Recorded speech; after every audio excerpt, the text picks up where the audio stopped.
Hi, Brigida Cook here. I hope that you're having a blessed Memorial Day. I hope you're spending time with family, but also praying for those souls that have lost their lives fighting for our country. And today is also the Queenship of Mother Mary, so Mother Mary, please pray for us as well.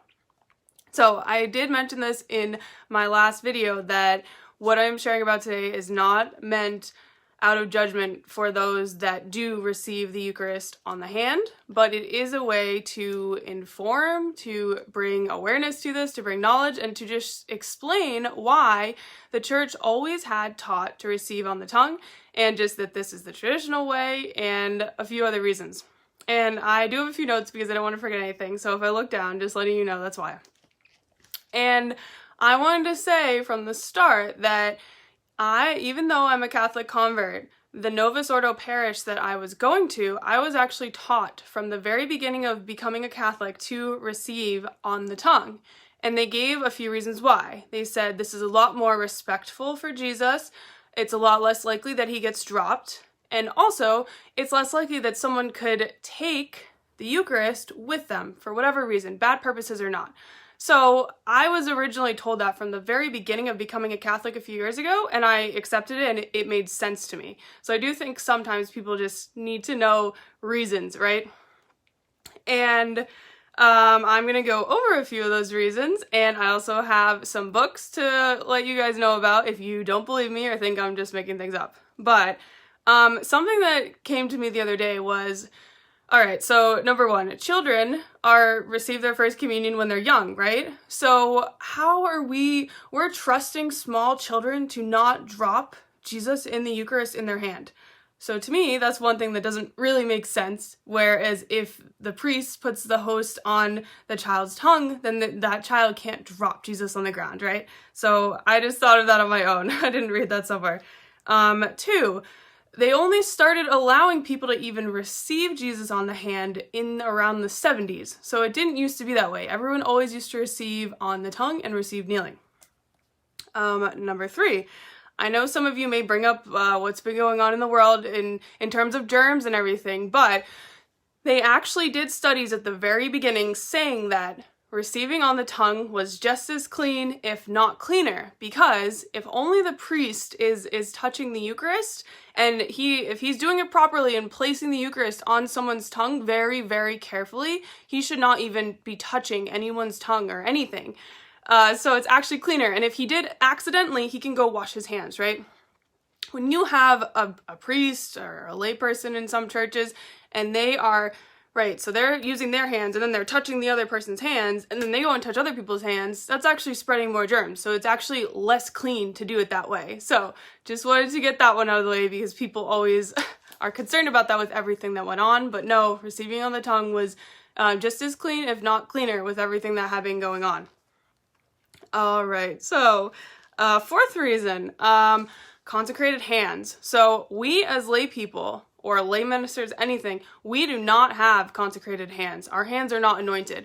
When a priest becomes a priest, the bishop consecrates and anoints their hands, just like the apostles. So these priests have special authority going back to Jesus' time, back to the apostles, that they are able to hold the Eucharist and hold Jesus. We do not have that authority. We are not ordained priests, which is one of the reasons why we shouldn't be holding Jesus in our hands ever. All right, another reason. I've heard this before in a podcast, and I thought this was a really good point. So a fifth reason, when we eat normal food, we are using our hands, right? And we use a fork. So, or, our hands or a fork, depending on what we're eating. So when we're going and receiving Jesus, should we be receiving him in the same way that we normally just eat our food with our hands? I don't think so. Because you look at okay, if you're just doing it the same way you normally would, that's saying it's the same and there's no difference and it's not actually Jesus and it's not special. So I think that's a very interesting point because we should be doing it kneeling on the tongue more reverently, and it should not be the same as how we just eat normal food because it's not. It's Jesus's body. All right, another reason. I just said this pretty much, but how we should be kneeling, because kneeling is traditional prayer posture. So I know today we're not always kneeling when we pray, but before, like whether you're praying with your family or praying the rosary, it was always done kneeling, right? That's why we have kneelers in the Mass, and there's so much kneeling, at least more kneeling in a traditional Mass, but always, kneeling is very, very reverent to God. All right, one more.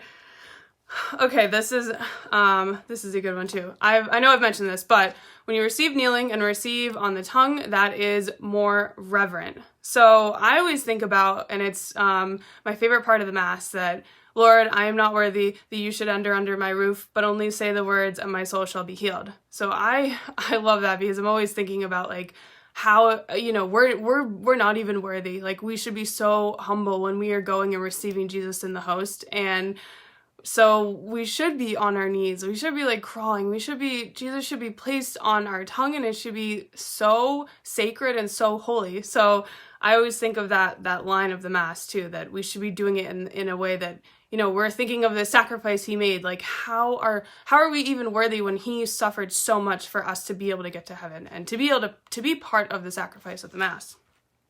And I have mentioned this a few times before in the past, because this really, really bothers me.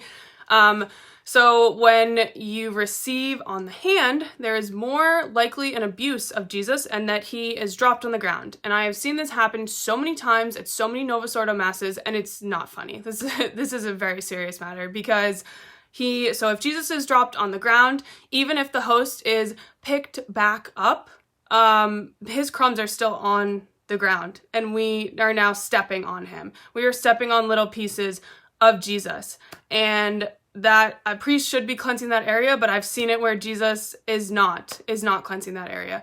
So that's one of the reasons that when you receive kneeling and you receive on the tongue, there should be a gold patent under your chin. And the deacon or altar server will do that, because then even if Jesus does fall, he falls onto gold. He doesn't fall on the ground where we're stepping on him. He falls onto gold. So that's a way to prevent abuse of Jesus if there's a patent used, and then also if he's placed right on the tongue, and then we're not stepping on him, which breaks my heart. All right, so I went through all the reasons that I wanted to explain, and then I just wanted to read out of 2 quick books to show, to back some of this up in case people are wondering, or they can check it out themselves. So one thing that I always turn to is the Catechism of the Council of Trent, which is a very good traditional catechism, and I'm going to read a few lines out of that. It must be taught then that to priests alone has been given power to consecrate and administer to the faithful the Holy Eucharist, that this has been the unvarying practice of the Church, that the faithful should receive the sacrament from the priests, and that the officiating priests should communicate themselves, has been explained by the Holy Council of Trent, which has also shown that this practice, as having proceeded from apostolic tradition, is to be religiously retained, particularly as Christ the Lord has left us an illustrious example thereof, having consecrated his own most sacred body and given it to the apostles with his own hands. And then the next line says that even all the sacred vessels, like the chalice, the linens, lay people are not supposed to touch at all. Only priests, except in a time of emergency. So not even is it just the host that they're saying that the priest needs to be administering, be touching, but it's saying also anything that Jesus's body in the Eucharist touches. So I think that's a very good point. And then one more thing I want to read out of. This is a very, very good book. I haven't read all of it. It's very long and lengthy, but it's called How Christ Said the First Mass, or the Lord's Last Supper. It's by James Luke Mager, in case you're wondering. And so what this talks a lot about how the first Mass, the Last Supper, was not just sitting around a table. It was very ceremonial. It was bringing in parts of Jewish tradition and customs. So there's a lot of ceremonies. There's a lot of candles. There's a lot of songs, vespers. And I'm not an expert on this, but it was not just sitting around as people like to make it seem more casual. We can receive on the hand because they just broke the bread and sat around. That's not true. Yes, the apostles did use their own hands when they had the bread of life, but they were ordained priests, so they had consecrated hands. So that's why the apostles were able to touch the bread of life in that time. So it's a little different than now, us as lay people touching the host.